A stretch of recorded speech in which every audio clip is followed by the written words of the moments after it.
नमस्कार. 10वीची परीक्षा जवळ आली आहे आणि अत्यंत कमी वेळामध्ये आता विद्यार्थी अभ्यास करत आहेत. आजचा विषय आपला आहे की परीक्षेला सामोरे जाताना.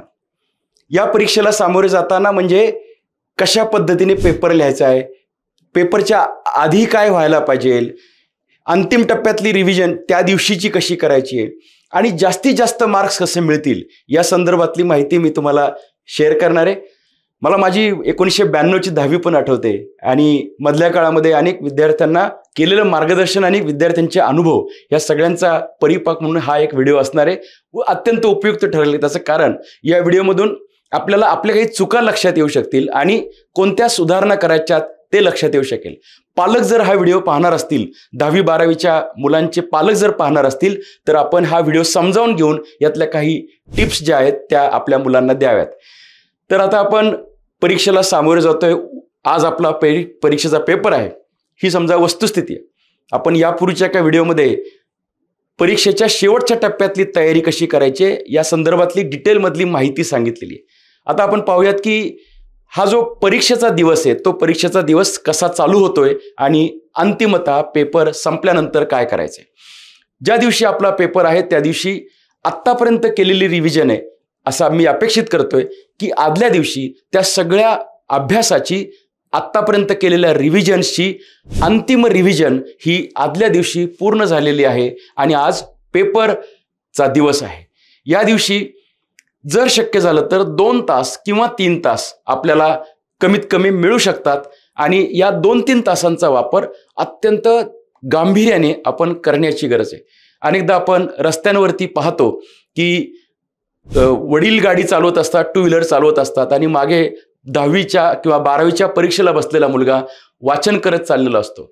अगदी शेवटच्या क्षणापर्यंत वाचन करायचं हा आपला जणू काही एक धर्मच असतो. आपण यामध्ये लक्षात घ्यायला पाहिजे की गांभीर्य आहे परीक्षेचं. परीक्षेला कुठलीही गोष्ट चुकता कामा नये, विसरता कामा नये हा मुद्दा जरी असला तरी सुद्धा अगदी प्रवासामध्ये वाचन करणं आणि ज्याच्यात काही अपाय होऊ शकतो अशा पद्धतीने तयारी करणं हे चुकीचं आहे. आधी जर आपला अभ्यास पक्का झाला असेल तर अगदी गाडी चालू असताना वाचन करायची गरज पडायची नाही. तर सकाळच्या 2 किंवा 3 तासामध्ये जर आपल्याला आधी केलेल्या रिव्हिजनची, आदल्या दिवशी केलेल्या रिव्हिजनची संपूर्ण रिव्हिजन, कॉम्पॅक्ट रिव्हिजन 2-3 तासात करता आली तर ते अत्यंत गरजेचं आहे. पेज 1 पासून लास्ट पेजपर्यंत आणि जे 2-3 रिसोर्सेस आपण वापरले त्या सगळ्यांकडे नजर फिरवणं गरजेचं आहे.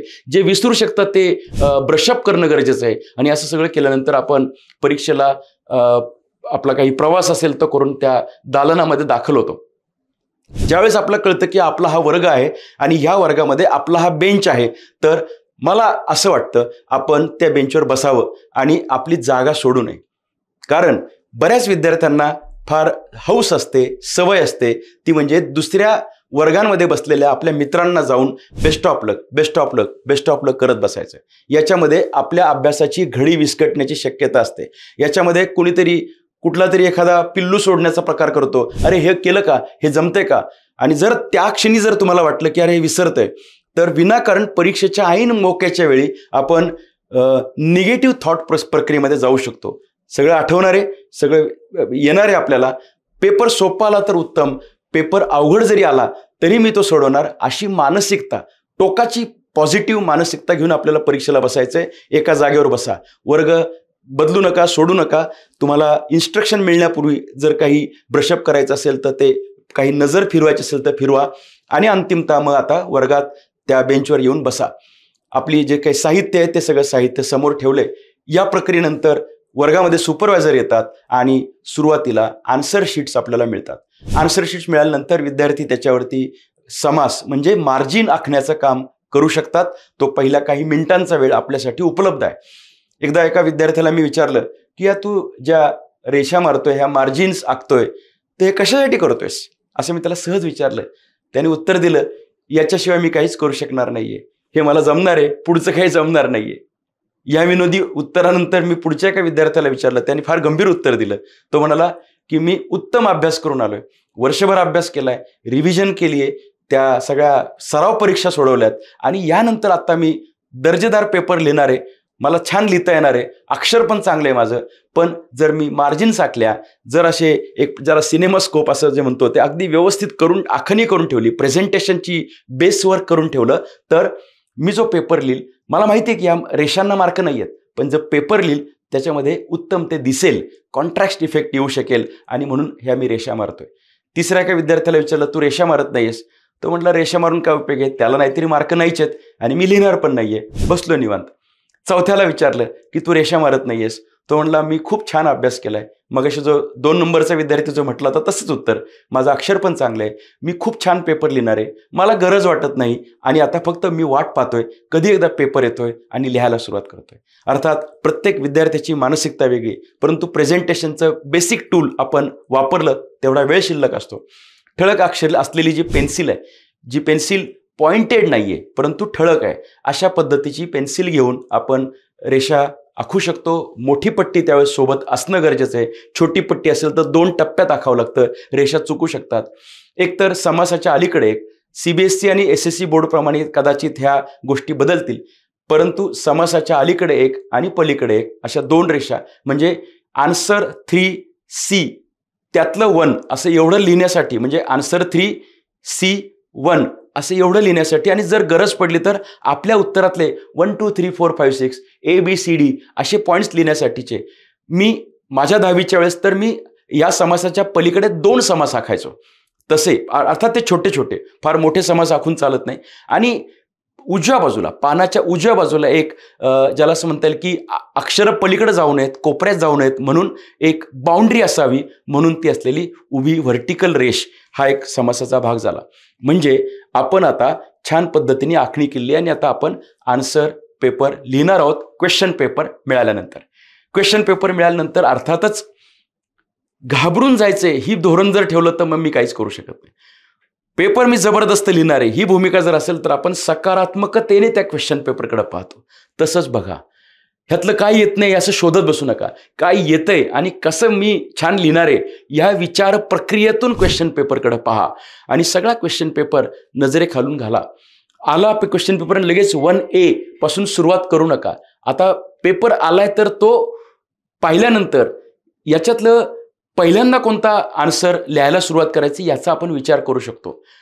मी तर सजेस्ट करेल की 1 2 3 4 जाऊ द्यात ओळीनी, पण जर तुमच्या लक्षात आलं की क्वेश्चन 2 जो आहे त्यातले ABC किंवा त्यातले सगळे उपप्रश्न हे मला इतक्या कॉन्फिडेंटली येतात आणि जे आन्सर माझं जाईल ते first impression is last impression असं ठरणार असेल तर मी असं म्हणेल की जे कॉन्फिडेंटली येतंय परंतु तो अख्खा प्रश्न आला पाहिजे, नाही तर त्यातलं फक्त Aच येतंय आणि B येत नाही असं नको, अख्खं येतंय.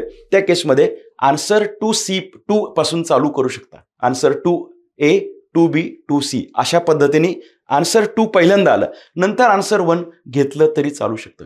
कोणताही प्रश्न आपण कधी पण सोडू शकतो. हे जरी खरं असलं तरी सुद्धा जो प्रश्न घेतोय तो अख्खा पूर्ण व्हायला पाहिजे आणि मग दुसरा घ्यायला पाहिजे. अन्यथा या चांगल्या असलेल्या फॅसिलिटीचा गैरफायदा घेणारे काही विद्यार्थी असतात. याच्यामध्ये 1A झाल्यानंतर 5C झाल्यानंतर 2D झाल्यानंतर 4D झाल्यानंतर 1C असं जर आपण केलं तर उत्तर तपासणाऱ्या एक्झामिनरला त्या गोष्टी खूप अडचणीच्या ठरतील आणि आपल्यालाच त्याचा त्रास होणार आहे. कारण ते एकदा चिडले म्हणजे त्यांची मानसिकता जर खराब झाली, आपण असं म्हणू शकत नाही की मानसिकता खराब होईल, परंतु रियालिटीचा आपण सामना केला पाहिजे. जर त्यांनाच तुम्ही त्रास देताय की जे तुमच्यासाठी मार्क देणार आहात तर कदाचित त्या प्रक्रियेतून त्यांना ते सापडणार नाही कुठे कोणतं उत्तर लिहिलंय.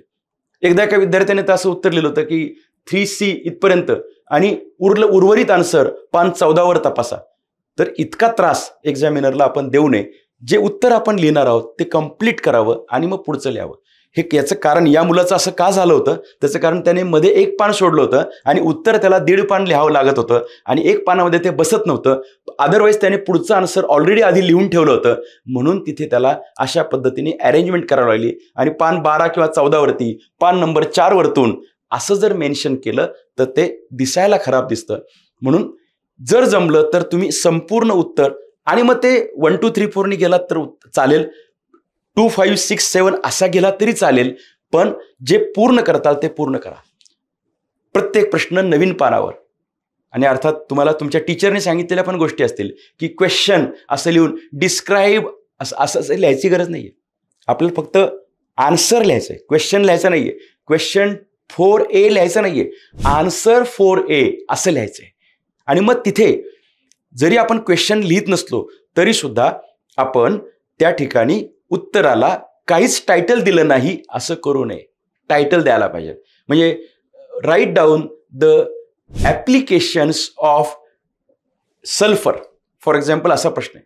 तर आपण उत्तर लिहिताना 5A answer 5A applications of sulphur असं ठळक जराशा मोठ्या फॉन्ट साईजमध्ये, मोठ्या अक्षरामध्ये, त्याचा आकार मोठा असला पाहिजे अशा पद्धतीने टायटल लिहायला पाहिजे. मी तर कॅपिटल लेटर्समध्ये लिहायचो आणि ती वेगाने लिहायचो. सवय असेल तर तसं करा, परंतु पटकन असं मोठ्या अक्षरात आणि लगेच असा चौकोन त्याला केला. इव्हन तुम्ही प्रत्येक वेळेस पेन्सिलच वापरायला पाहिजे असं नाहीये. जर काळा आणि निळा असं कॉम्बिनेशन आपण केलं, म्हणजे ब्लॅक इंकनी टायटल्स आणि ब्ल्यू इंकनी कंटेंट असं जर केलं तर चालतं. अदरवाईज जर जमणार नसेल तर तुम्ही एकच इंक वापरा. तर इंकबद्दल मी थोड्या वेळाने सांगतो, परंतु टायटल द्या. टायटल दिल्यानंतर जे उत्तर आहे ते उत्तर काही लँग्वेजचे पेपर जर सोडले आणि काही उत्तरांचे प्रकार जर सोडले तर बहुतांश वेळा उत्तर आपल्याला पॉईंट वाईज लिहिणं हे उपयुक्त ठरेल. 1, 2, 3, 4, 5, 6 अशा पद्धतीने पॉईंट जर लिहिले तर तपासणाऱ्या व्यक्तीला अत्यंत सोपेपणा येतो आणि आपल्याला पण लिहिताना क्लॅरिटी राहते की आपण कशा पद्धतीने केलेल्या अभ्यासाचं मांडणी करत चाललोय आणि उत्तर आपलं कव्हर होत चाललंय हे आपल्या लक्षात येतं. 2 जे पॉईंट्स आहेत त्याच्यामध्ये एखादी हलकीशी ओळ सोडायला हरकत नाही. म्हणजे 4 ओळींचा एक पॉईंट झाला, एक ओळ सोडली, परत 4 ओळींचा पॉईंट. याचा फायदा असा होतो की 2 पॉईंट्समधलं डिस्टिंग्विशिंग वेगळेपणा हा तपासणाऱ्यांच्या लक्षात येतो. मित्रांनो, आपण पेपर 3 तास किंवा 2 तास लिहितो, परंतु उत्तर तपासण्यासाठी तेवढा वेळ नसतो. त्यामुळे वेगाने पेपर तपासताना पॉईंट वाईज लिहिलं, महत्त्वाच्या शब्दांना अंडरलाईन केलं. लिहिता लिहिताच अंडरलाईन करणं गरजेचं आहे, कारण नंतर लिहून झाल्यानंतर अंडरलाईन करताना अख्खा पेपर वाचावा लागेल, त्यात वेळ नाही आपल्याला. त्यामुळे लिहिता लिहिता लक्षात आलं महत्त्वाचा शब्द आहे त्याला अंडरलाईन करा. ज्याच्याकडे त्यांचं लक्ष वेधून घ्यायचं आहे अशा पद्धतीने अंडरलाईन करत करत आपण हे सगळे आन्सर लिहिलं. अर्धवट पानावरती प्रश्न संपलाय, उत्तर संपलंय, नवीन पान घ्या. प्रत्येक प्रश्नाला नवीन पान घ्यायचं हे तर खरंच आहे, पण मोठी सब क्वेश्चन्स जेव्हा असतात, मोठे सब क्वेश्चन्स ते संपल्यानंतर सुद्धा नवीन पानावर जायला पाहिजे. ज्याला स्वतंत्ररित्या मार्क दिले जातात असे मोठे प्रश्न, मध्यम प्रश्न हे सुद्धा नवीन पानावर का घ्यायचे सांगतो, कारण तपासून झाल्यानंतर त्याचे मार्क तिथे लिहिले की ते मार्क मार्जिनमध्ये, वरच्या मार्जिनमध्ये टॉपला लिहायचे असतात त्या तपासणाऱ्यांना.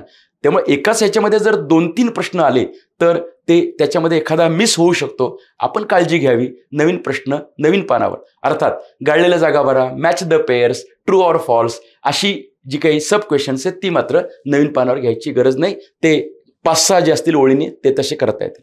ऑप्शनला कोणते विषय, कोणते किती प्रश्न सोडवायचे, अख्खाच्या अख्खा मोठा प्रश्न ऑप्शनचा सोडवायची गरज नाही.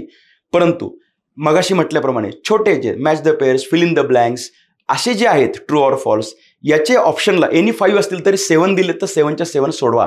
आपलं एखादं चुकलं तर ते आपल्याला अडचणीत येणार नाही, त्याला फार वेळ जात नाही. पण 4ABC आणि 5ABC हे दोन्ही ऑप्शन एकत्र सोडवणं त्याची गरज नाही. आपला वेळ व्हायला जाईल, आपण दमून जाऊ. अदरवाईज उरलेल्या कुठल्या ठिकाणी जेवढं पॅचअप करता येईल, आकृती काढणं, ॲड करून ते उत्तर ताकदवान बनवणं हे शक्य होऊ शकतं. ऑप्शनला काय टाकायचं. मी आत्ता मगाशी म्हटलं होतं की पेनाची शाई कोणती असावी आणि पेन कोणता असावा. शक्यतो बॉल पेन नको, जेल पेन असल्यास उत्तम. त्याचं कारण जेल पेनची शाई ही दिसायला सुंदर आणि ब्राईट दिसते, लिहिताना छान वाटतं आणि स्मूथ वाटतं. बॉलपेननी अक्षर टोकदार येतं. सुरुवातीच्या 2-4 पानांमध्ये ते अक्षर खूपच काटकुळं येतं, थिन येतं. नंतर बॉलपेन जास्त शाई सोडायला लागतो आणि म्हणून त्यानंतर पहिली 5-6 पानं वेगळी, पुढची 6-7 पानं वेगळी असं दिसू शकतं. म्हणून शक्यतो जेल पेन वापरा. शाई पेनबद्दलचा निर्णय तुम्ही तुमचा घ्या, परंतु पेन वापरताना फार पॉइंटेड यासाठी नको की तो आपल्याला पानावरती काही इम्प्रेशन्स त्याच्यावर तयार व्हायला नको. दुसरा मुद्दा येतो तो म्हणजे आपण जो पेन वापरणार आहोत तसला सेम टू सेम पेन सोबत एक ठेवा. कारण मध्येच जर शाई संपली तर त्याच कलरचा दुसरा पेन घेण्यापेक्षा, कारण तो खराब दिसेल, वेगळा दिसेल, तोच पेन डुप्लिकेट 2 पेन सोबत सोबत ठेवणं गरजेचं आहे. मगाशी म्हटल्याप्रमाणे ब्लॅक अँड ब्ल्यूचं कॉन्ट्रास्ट इफेक्ट करता येतो. टायटल ब्लॅकने आणि उत्तर ब्ल्यूने असं चालू शकतं, असं मला वाटतंय. तुम्ही तुमच्या आवडीनुसार तो निर्णय घेऊ शकता. काही मुलं उलटं पण करतील, ब्ल्यूने टायटल्स आणि ब्लॅकने कंटेंट असा सुद्धा चालू शकतो. ज्या डायग्रॅम्स आहेत त्या डायग्रॅम्सला ठळक असणाऱ्या पेन्सिलने आपण आकृत्या काढाव्यात. ड्रॉ द डायग्रॅम किंवा ग्राफ या ठिकाणी मात्र तुम्हाला जी सायंटिफिक पेन्सिल आहे ती वापरणं चालू शकेल. त्याचं कारण या केसमध्ये मात्र तुम्हाला पॉईंट्स प्लॉट करायचे असतात. त्या ठिकाणी विनाकारण जाड ठळक पेन्सिल घेण्याची गरज नाही. सो अशा पद्धतीने पेन्सिल कोणती वापरावी, पेन कोणता वापरावा. पट्टीबद्दल सुद्धा मी सुरुवातीला सांगितलं. 2 प्रकारच्या पट्ट्या, छोटी पट्टी डायग्रॅमसाठी आणि मोठी पट्टी मार्जिन आखण्यासाठी आपल्याला लागणार आहे. या पद्धतीने उत्तर लिहिताना कायम लक्षात ठेवा, तपासणाऱ्याची मानसिकता आपल्या लक्षात आली पाहिजे. तपासणाऱ्याच्या मनात आत्ता काय चाललं यानुसार उत्तराची लांबी किंवा ज्याला म्हणता येईल की कॉन्ट्रॅक्ट करायचंय का एक्सपांड करायचंय हे आपल्या लक्षात येऊ शकतं. कोणत्याही प्रश्नाचं उत्तर हे आपल्याला आठवू शकतं अशी स्वतःची मानसिकता ठेवा. वर्षभर अभ्यास केलाय, रिव्हिजन केली आहे, आठवणार आहे. मगाशी जो तुम्ही क्वेश्चन पेपरवरतून नजर फिरवली, 5 नंबरच्या क्वेश्चनमधलं काहीतरी येत नाही असं वाटतंय, पण जेव्हा तुम्ही पेपर लिहित पुढे सरकत जाता, कॉन्फिडन्स क्रिएट होत जातो, तेव्हा ते उत्तर सुद्धा आपल्याला अंशतः आठवतं आणि नंतर जेव्हा लिहायला सुरुवात करतो तेव्हा आपल्याला ते जमायला लागतं. त्यामुळं हे सगळं कौशल्य जे खरं तर आधीच्या काही दिवसांमध्ये याची काही रंगीत तालीम आपण केली तर ते उत्तम होऊ शकतं. आमच्या काळात आम्हाला सांगितलं होतं की तुम्ही सप्लिमेंट घेतल्यानंतर स्टेपलरनी जरी तुम्ही स्टेपल केलं तरी त्याला जे ते थ्रेड देतात, दोरे देतात, ते पण बांधा. त्याचं कारण तपासणाऱ्याच्या मानसिकतेचा विचार करा. पेपर तपासायला घेताना स्टेपल जर असेल तर लक्षात येत नाही सप्लिमेंट लागली का. अर्थात तिथं दिसतं पण तरी सुद्धा पटकन कळत नाही. दोरे दिसले की समजायचं की अच्छा याने सप्लिमेंट लावली. सप्लिमेंट लावली म्हणजे विद्यार्थी हुशार असा एक साधारणतः संकेत राहतो. चांगला पेपर लिहिला असं वाटू शकतं कारण लेंथ वाढली, बट इट डज नॉट मीन की सप्लिमेंट लावली म्हणजेच चांगले मार्क पडतील असा त्याचा अर्थ होत नाही. कारण आत काय लिहिलं ते महत्त्वाचं आहे. तरी सुद्धा जर सप्लिमेंट लावली तर दोरे लावा असं आमच्या काळी एक्झामिनरने आमच्या टीचर्सने आम्हाला सांगितलं होतं. सो अशा पद्धतीने पेपर लिहित असताना काही अजून गोष्टींची आपण नोंद ठेवावी. फारच कमी लक्षात राहते तरी सुद्धा आपल्याला ते उत्तर काही प्रमाणात वाढवता येतं. This chemical is colourless and volatile. आणि आपल्याकडे मुद्देच फार कमी आहेत. This chemical is colourless full stop, खालच्या पॉईंटवरती या दिस केमिकल इज व्होलटाईल असे 2 पॉईंट्स करता येऊ शकतात. हे सगळं करताना कुठेही खोटेपणा करायचा नाही. पण आहे त्या उत्तरामध्ये विनाकारण आपण एकातच स्वल्पविराम करत जायचंय. जर आपल्याकडे सगळाच कंटेंट असेल तर हरकत नाही, परंतु आपल्याकडे जर त्याची वानवा असेल तर आपल्याला काही पॉईंट्स एक्सपांड करावे लागतील. म्हणजे सुरुवातीला काही ठिकाणी आपण सन डायग्राम काढू शकतो. मध्यभागी एक पॉईंट लिहिलाय आणि त्याला सगळे असे ॲरो दाखवलेत आणि ते सुरुवातीला आन्सर मांडून ठेवलंय, नंतर त्याचं एक्सप्लेनेशन पुढच्या पानावर केलंय. त्याच पद्धतीने टाईप्स विचारल्यात तर टाईप्समध्ये आपण क्लासिफिकेशन चार्ट काढू शकतो. क्लासिफिकेशन चार्टच्या माध्यमातून सुद्धा सगळ्या प्रकारच्या त्याचे प्रकार हे त्या ठिकाणी आपण मेन्शन करतो. नंतर ते पुन्हा खाली घ्यायचे आणि पुन्हा एक्सप्लेन करायचे. एखाद्या गोष्टीची प्रोसिजर आपल्याला विचारलं असेल, एखाद्या गोष्टीचे स्टेप्स विचारले असतील तर ते डायरेक्ट उत्तर लिहायला सुरुवात करायच्या ऐवजी त्याचा फ्लोचार्ट जसा असतो, एकामागे एकाला एक जोडलेले असे मध्ये चौकोन असतील, छोटे छोटे आयत असतील आणि ते त्याच्यामध्ये उत्तर लिहिले आणि असे जोडत 1 2 3 4 5 6 असा फ्लोचार्ट तयार झाला. एकदा ते पाहिलं की तपासणाऱ्याला कळतं की ह्याला सगळं येतंय आणि मग पुढच्या उत्तरामधले फक्त महत्त्वाचे शब्द बघत ते जातात आणि याचा चांगला इम्पॅक्ट पडतो. याचा एक चांगला फायदा असा पण होतो की फार कमी वेळ शिल्लक असताना जेव्हा आपल्याला ते म्हणतात की 10 मिनिटं राहिलीत किंवा पेपर गोळा करायला आलेत, त्याच वेळेस आपलं एखादं असं 6 मार्कांचं किंवा 4 मार्कांचं मोठं उत्तर शिल्लक राहिलं असेल, या केसमध्ये आपण सुरुवातीला जर असा समरी जर त्याची मांडली, उद्या एका क्षणाला अशी वेळ आली की आपला पेपर काढून घेतला तरी सुद्धा आधी समरी मांडलेली असल्यामुळं ह्या विद्यार्थ्याला हे उत्तर येत होतं असा त्याचा अर्थ होतो. 4 पैकी 4 नाही पडणार, पण 4 पैकी 2 मार्क नक्कीच पडतील, 3 मार्क सुद्धा पडू शकतात. त्यामुळे उत्तराचा असा मायना आधी मांडावा, नंतर त्याचं एक्सप्लेनेशन आपण करू शकतो. 8चे 8 पॉईंट येत असतील तर 1 2 3 4 5 6 7 8 लिहावं, पण 8 पैकी 6 पॉईंट येत असतील तर ABCDEFG लिहावं. त्याचं कारण F म्हणजे नेमकं किती हे तपासणाऱ्याच्या पटकन लक्षात येत नाही. अर्थात हा विनोदी मुद्दा होता, परंतु हे सगळे मुद्दे लक्षात ठेवा. गणित घेताना स्टेप्सला मार्क पण असतात, त्यामुळे घाबरून न जाता स्टेप सोडवत जावं. गणित सोडवताना लक्षात घ्या, तुम्ही जर न्यूमेरिकल्समध्ये स्ट्रॉंग असताल तर ती आधी घेऊ शकता, कारण पटकन तुम्हाला ती गणित सोडून पुढच्या थेअरीकडे जाता येतं. पण तुम्ही न्यूमेरिकलमध्ये कॉन्फिडंट नसताल तर ती जरा शेवटी ठेवा. त्याचं कारण तोपर्यंत जे जे येतंय ते ती सगळी मांडणी तुमची झाली असेल, कॉन्फिडन्स क्रिएट झाला तर ते अर्धवट माहिती असलेलं न्यूमेरिकल सुद्धा काही गोष्टी आठवून आपल्याला ते गणित सोडवता येऊ शकतं, जर आपण त्याचे बेसिक नियम पाळले तर. या दृष्टीने परीक्षेच्या सगळ्या मुद्द्यांना आपण स्पर्श करतोय. पेपरचे अनेक प्रकार आहेत. ग्राफ पेपर पण असतो, त्याच्यामध्ये ग्राफ काढताना एक्स ॲक्सिस, वाय ॲक्सिस, त्याचं स्केल, त्याचं ओरिजिन, त्याचे ते ॲरो, स्केल, हे सगळं मांडल्यानंतरच आपण तो ग्राफ पेपर लावायचा आहे. आपला जो एक्झामिनेशनचा नंबर आहे तो सुद्धा नंबर आपण अचूकपणे टाकणं गरजेचं आहे. मला तर 10वीच्या परीक्षेचं आठवतंय, खूप चांगला पेपर लिहिल्यानंतर कायम टेन्शन यायचं, नंतर पेपर दिल्यावर अरे आपण तो नंबर टाकला होता का नाही, तो चुकीचा तर टाकला नाही ना. याचा अर्थ असा होता की सगळं बाकी, म्हणजे आता टेन्शनचं काहीच काम नाही, आता टेन्शन ह्याचं आलं. हे येऊ नये यासाठी मी म्हणेल सगळ्या गोष्टी अचूकतेने करा. सांगेल त्याप्रमाणे, इन्स्ट्रक्टर सांगतील त्याप्रमाणे सगळ्या इन्स्ट्रक्शन्स फॉलो करा आणि अशा पद्धतीने तुम्ही पेपर लिहा. पेपर देतानाच लक्षात येतं कधी कधी की या पेपरमध्ये आपला किती मार्क पडू शकतील. घरी गेल्यानंतर मात्र तो जो क्वेश्चन पेपर आहे तो क्वेश्चन पेपरची घडी घाला आणि तो ठेवून द्या. पेपर सुटल्यानंतर इमिजिएटली काही मित्र भेटतात आणि म्हणतात अरे ह्याचं काय उत्तर आलं, हे काय. तिथल्या कुठल्याही चर्चांमध्ये सहभागी होऊ नका. आता पेपर गेलेला आहे, चर्चांमध्ये सहभागी झाल्यानंतर कुणीतरी चुकीचं काहीतरी सांगितलं आपल्याला चुकीचं वाटतं आणि दुसऱ्या दिवसाच्या पेपरवर वाईट परिणाम होतो, टेन्शन येऊ शकतं.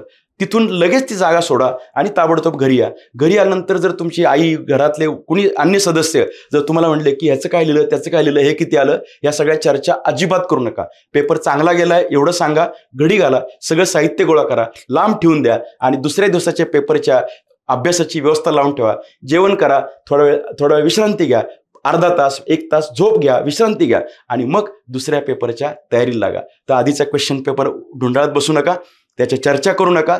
दुसऱ्या दिवसाचा अभ्यास सुद्धा याच पद्धतीने त्या दिवशी पूर्ण अभ्यास, ज्या दिवशी पेपर आहे त्या दिवशी त्याची 2-3 तासातली रिव्हिजन आणि परीक्षेला जाणे. परीक्षेला बसल्यापासून ते संपेपर्यंत मी छानच पेपर लिहिणार आहे अशी मानसिकता ठेवा. नक्कीच पेपर सोपे जातील आणि चांगले मार्क्स पडतील. धन्यवाद.